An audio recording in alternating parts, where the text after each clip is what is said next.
Okay, so to back up what Marshall said, my name is Derek Kerton. I think he gave me a great introduction, so I won't do it for you again.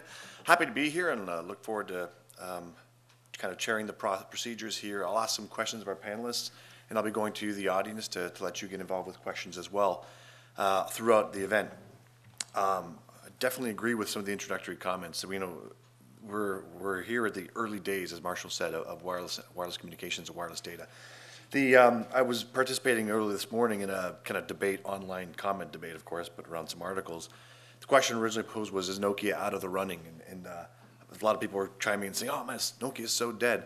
Anybody who thinks this battle is over or wireless telecom is locked up, done, and decided has really not been watching history at all. I mean, you could easily have said, well, this is locked up and done. Palm has it. They got the Palm Pilot. They got developers building 30,000 apps for the Palm Pilot.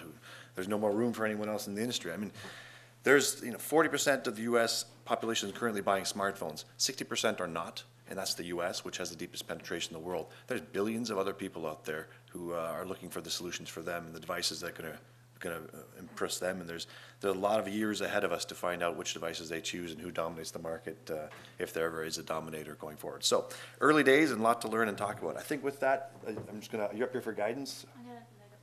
Okay, great. Sorry, I'll let you get at that then. And I'll introduce our first speaker, the analyst angle. We got Francis Sedeco from Wireless Communications. He does wireless communications at iSuppli. They're great at tearing apart devices and telling us what goes into them, and supply chain analytics and telling us about manufacturers and equipment. So a lot of what I'll be talking about today with smartphones and tablets really have to do with the fact that if we really think about what we're doing with these devices today, and we told ourselves this maybe 5, 10 years ago, it really would have seemed very Starship Enterprise-like.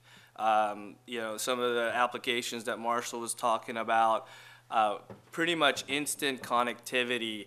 And it's not really just about the real-time nature of the information that we're getting, but it's the fact that it's the real-time consumption of the information that we're getting that's really turning these devices not just into futuristic, nice-to-have things, but actually platforms for new business cases, new monetization techniques across the board. So that's what I'll be talking about today, is how do we take not only the advancements in these devices, but also coupled with the advances in the networks, and put them together and turn them into something that's going to help grow our industry.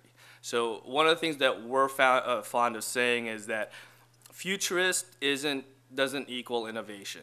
Futurist plus capitalist equals innovation, and I think that's really and captures hopefully what we're here to talk about today. Because the name of the game here, when we're talking about going from futurist to capitalist, is scale. You got to get these devices as platforms for all these new business models into as many hands as possible.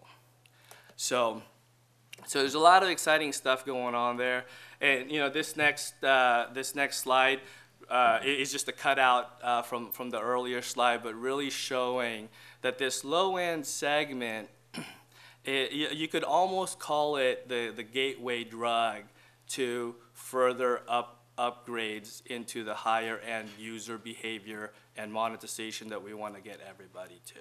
Okay, so it's a very important piece of the puzzle.